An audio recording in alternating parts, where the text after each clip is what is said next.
faire la palle pour le mois de la fantasy. Oh. En gros, j'attends ce challenge depuis, on va dire juin 2018. Non, vraiment, c'était super sympa de faire ce challenge l'année dernière. Et du coup, j'avais hâte de le refaire cette année. Bon, je suis pas persuadée que je vais forcément bien réussir cette année, puisque en juin, logiquement, j'ai des oraux de concours. Donc autant vous dire que mai sera un peu tendu. Mais je vais quand même me détendre et lire des livres, c'est sûr. Après, je sais pas si je lirai que de la fantasy, je vous le dis. Mais là, en tout cas, c'est la palle exprès pour la fantasy. Je vous mets la vidéo de présentation de Big Kitty dans la description si vous avez envie de plus de détails. Et je vais tout de suite vous parler des livres en eux-mêmes. Alors il y a 10 challenges. Le premier c'est lire un roman avec des animaux fantastiques. J'ai eu un petit peu de mal à trouver parce que au début je me suis dit oui bon, tous ils ont à peu près des animaux fantastiques, mais en fait pas tellement. Donc voilà, j'ai eu un petit peu de mal. Finalement j'ai choisi Mermaids, The Myths, Legends and Lore de Sky Alexander. C'est une espèce de livre de non-fiction sur les sirènes. Ça m'a l'air génial. Je me suis retenue de le lire parce que je voulais le lire en été. Et puis finalement, je pense que je vais pas réussir à résister plus longtemps. Parce que vraiment, j'ai vraiment très envie de lire ce livre. En plus, il est super beau. Voilà. Donc je pense que ça compte, Animaux fantastiques pour les sirènes. Sinon, j'ai Eragon de Christopher Paolini, que j'ai déjà lu mais que j'aimerais relire en anglais. Et que j'ai trouvé dans ma bibliothèque. Ils étaient en train de vendre des livres et ils vendaient Eragon, donc j'en ai profité. Je pense que tout le monde connaît un peu l'histoire. C'est Eragon qui trouve une pierre bleue. Et en fait, ce n'est pas une pierre. C'est un œuf de dragon. Évidemment. J'ai adoré la série quand je l'ai lu quand j'étais plus jeune et j'espère que je l'aimerai toujours autant. Le deuxième challenge, c'est de lire un roman d'une autrice. Alors, j'ai beaucoup d'autrices dans ma palle, donc ça devrait aller. Je pense que la plupart de ces livres, même s'ils sont dans d'autres catégories, marchent. Mais j'en ai quand même sélectionné 3 parce que voilà, j'ai encore fait une palle de folie. Je sais que je ne lirai pas tout, c'est évident. Mais j'ai envie d'avoir beaucoup de choix. Voilà. Donc les 3 que j'ai sélectionnés. Alors celui-là par contre j'ai vraiment... Enfin je pense que c'est un obligatoire de ce mois-ci. Parce que ce sera une lecture commune. C'est Ship of Magic de Robin Hobb, le premier tome de The Live Ship Traders. Donc c'est l'intégrale du premier tome des Aventuriers de la mer, je pense en français. J'ai lu The Farseer Trilogy l'année dernière. Ça s'appelle L'Assassin Royal, première époque en français. C'était génial. Donc... j'ai hâte de lire à nouveau Robin Hobb. J'avoue que j'ai un petit peu peur parce que là ça se passe sur la mer et que je suis pas une super fan des romans qui se passent sur la mer. En tout cas j'en ai pas lu énormément et j'ai une appréhension. Mais voilà, je sais que c'est la série préférée de beaucoup de gens qui ont lu à peu près toutes les l'énorme saga de Robin Hobb. Donc je pense que je vais apprécier quand même. Et il fait peur. J'ai pas lu l'arrière parce que j'ai décidé d'arrêter de relire les résumés de mes livres parce que c'est très spoilant souvent. Donc je ne sais rien, juste que ça se passe sur un bateau. Et qu'apparemment les bateaux sont vivants. Voilà, c'est tout. Mais ça me suffit. Et il fait, ce livre est énorme, 880 pages pile. Ensuite, j'ai aussi choisi pour ce challenge Everblaze, le 3e tome de Keeper of the Lost Cities de Shannon Messenger. Donc en français c'est Le Grand Brasier.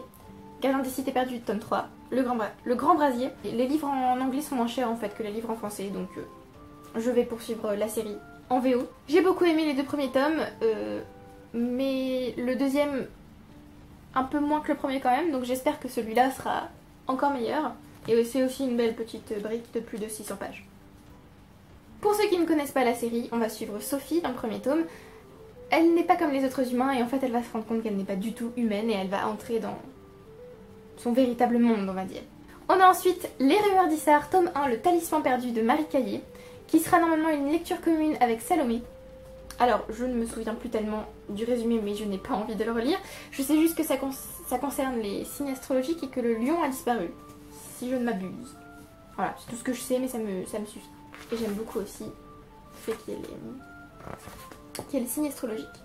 Je suis moi-même lion, donc ça m'intrigue que le lion ait disparu. Le tome 2 est sorti il n'y a pas longtemps, donc si j'ai vraiment aimé ce premier tome, il y a des chances que j'aille chercher le tome 2. Ensuite, le 3e challenge, c'est de lire un roman adapté. Donc soit en film, soit en série, soit en BD. Pareil, là j'ai eu un peu de mal, j'ai beaucoup de livres adaptés. J'ai cherché mon édition des 2 tours. que j'ai pas retrouvé. Donc je sais pas du tout, je l'ai mise. Bon, je me suis dit que j'aurais pu lire The Two Towers de J.R.R. Tolkien, donc le deuxième tome du Seigneur des Anneaux, les deux tours. Mais en fait, je sais pas si j'aurai le... Enfin, faut avoir le bon état d'esprit, je pense, pour se plonger dans Tolkien, parce que c'est très... immersif, on va dire. Et parfois, il y a des descriptions assez longues ou quoi. Donc je sais pas si, vu que je pense que je serai très stressée pendant ce mois, je pense pas que les deux tours soient un choix très judicieux, mais ça reste une option. Sinon, comme je vous ai dit, j'ai galéré à trouver. J'ai pensé à City of Fallen Angels de Cassandra Clare, c'est le 4e tome de The Mortal Instruments, donc ça s'appelle en français La Cité des Anges Déchus, je suppose. Vu que je suis censée finir The Mortal Instruments et finir The Dark Artifices de Cassandra Clare cette année, je me dis que c'est une bonne idée de poursuivre, mais en même temps, j'ai pas tellement envie de lire cette trilogie maintenant. Voilà. Donc là, à nouveau, on suit les aventures de... Je ne me souviens même pas son prénom. Clary. Je verrai bien. Sinon, je me suis dit, mais je suis bête. L'Épée de Vérité a été adaptée en série télé. Je regardais d'ailleurs avec ma mère et ma soeur et mon copain. Et j'adorais. Même si ça n'a rien à voir avec les livres, parce que je n'avais pas lu les livres à l'époque, j'adorais vraiment. Et donc c'est comme ça en fait que j'ai connu les livres et que j'ai commencé à les lire. Mais les premiers tomes sont assez... Enfin, le premier tome est bien, mais les deux tomes suivants sont un peu plus lents. Donc je sais pas si je serai d'humeur pareil pour lire ce quatrième tome. Je suis déjà au 4e tome. Sinon j'ai le hors-série First Confessor, la première inquisitrice, sur la légende de Magda Sirius, je suppose que ça se dit comme ça. Donc voilà, on verra si je reprends l'Épée de Vérité. Et sinon j'ai vérifié parce que j'ai commandé ce livre il y a pas longtemps et j'ai très envie de le lire là maintenant. J'ai commandé Stormfront de Jim Butcher, le premier tome de The Dresden Files, donc les dossiers Dresden. Avis de tempête, je pense que ça s'appelle comme ça en français. J'ai très envie de le lire parce que j'ai lu une nouvelle de Jim Butcher sur l'univers de Dresden et c'était trop bien. Mais je me suis dit, mais en fait il rentre dans rien du tout. Et si, il y a eu une série télé en fait sur les dossiers Dresden qui a été abandonnée après la première saison. Donc il a été adapté, je peux le lire. Pour ceux qui ne connaissent pas, c'est de l'urban fantasy. On suit Harry Dresden qui, je pense, est enquêteur. En tout cas, dans la nouvelle que j'ai lue, c'était à peu près ça. Et il enquête sur les créatures fantastiques, si j'ai bien compris. Mais je ne veux pas encore relire le synopsis, trop peur d'être spoilée. Ensuite, le 4e challenge, lire un tome de saga. Beaucoup de livres peuvent entrer dans cette catégorie. J'ai choisi The Poppy War de R.F. Kuang. Je pense que ce livre n'a pas encore été traduit. C'est inspiré de l'histoire de la Chine, il me semble. J'ai peur de dire n'importe quoi, mais il me semble que c'est ça. Oui, Chinese History, voilà. Il y a énormément de booktubeurs anglophones qui l'ont lu et qui ont adoré, notamment Emily Fox. Donc je lui fais confiance et j'ai acheté ce livre. Il y a aussi Jennifer qui me l'a recommandé. Donc voilà, je vais le lire et j'espère que j'aimerai. D'ailleurs, le tome 2 sort en mai. Donc si j'adore, je pourrais toujours continuer tout de suite après. Il me semble que ça se passe dans une école, si j'ai bien compris. C'est une jeune fille qui est plutôt de la classe pauvre, qui va entrer dans une école plutôt axée riche. Donc elle est mal vue forcément, tout ça. Et voilà. Je ne veux pas en savoir plus, je n'ai pas envie de me spoiler. Je pense que ce sera The Poppy War que je choisirai, mais j'ai deux autres options pour un tome de saga. Donc tous les autres tomes de saga que vous avez vus depuis le début de la vidéo.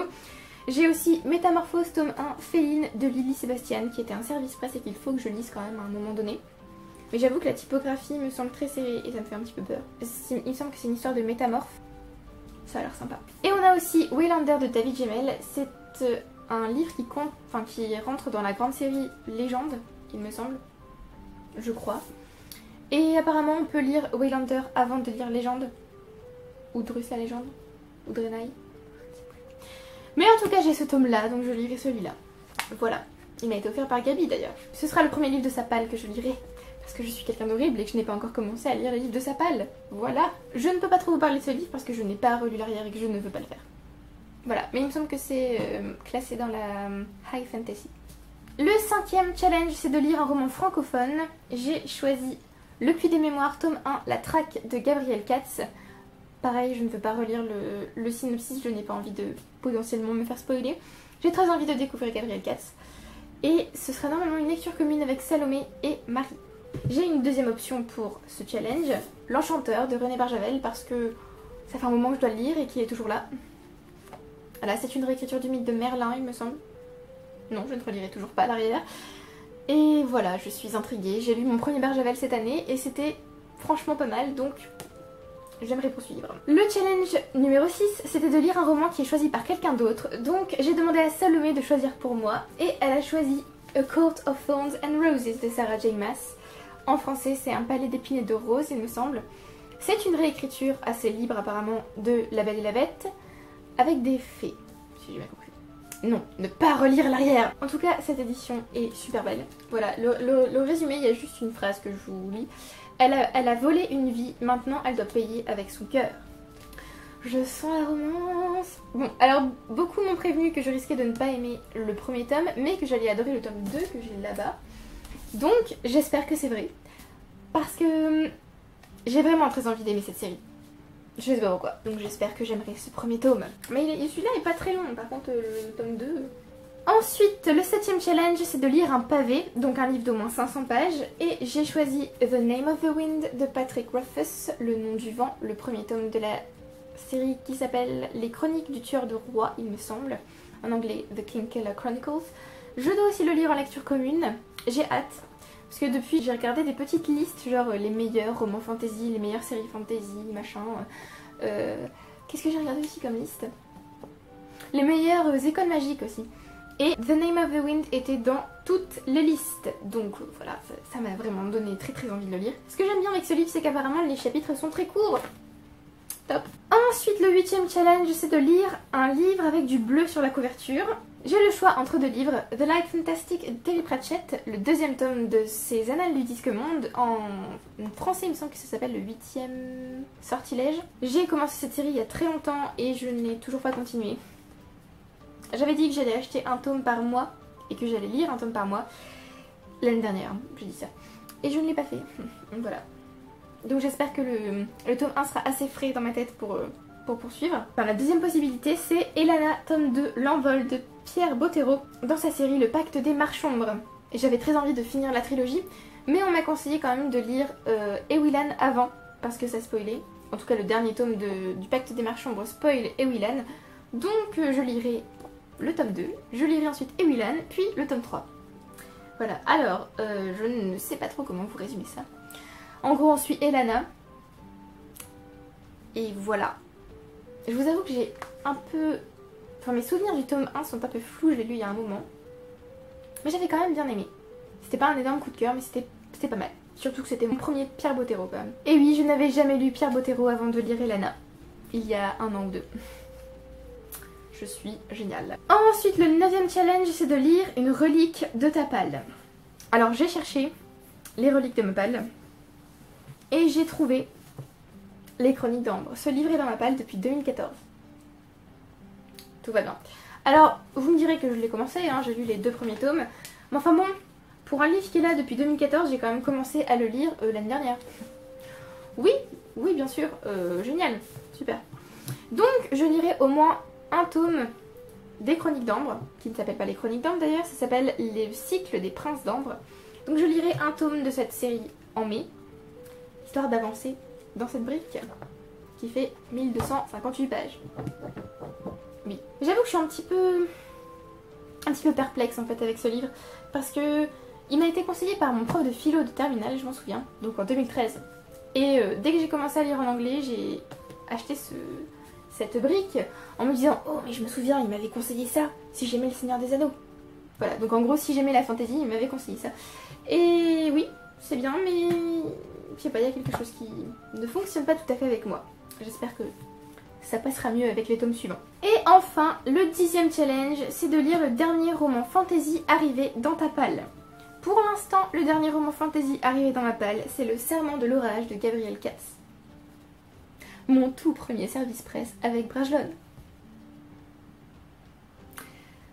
Voilà, donc je vous laisse admirer cette magnifique couverture.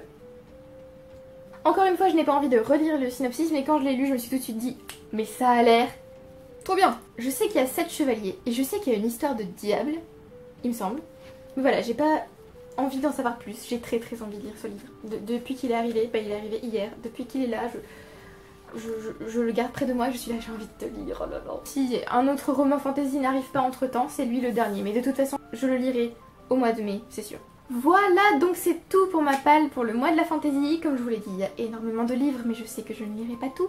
C'est juste pour me donner beaucoup de choix. Dites-moi si vous avez lu certains de ces livres, dites-moi ce que vous en avez pensé. Dites-moi si vous participez au mois de la fantasy, et si c'est le cas, quelle est votre palle. Merci beaucoup d'avoir regardé la vidéo jusqu'au bout. Merci à ceux qui aiment, qui commentent et qui s'abonnent, et je vous retrouve bientôt pour une prochaine vidéo. Bye!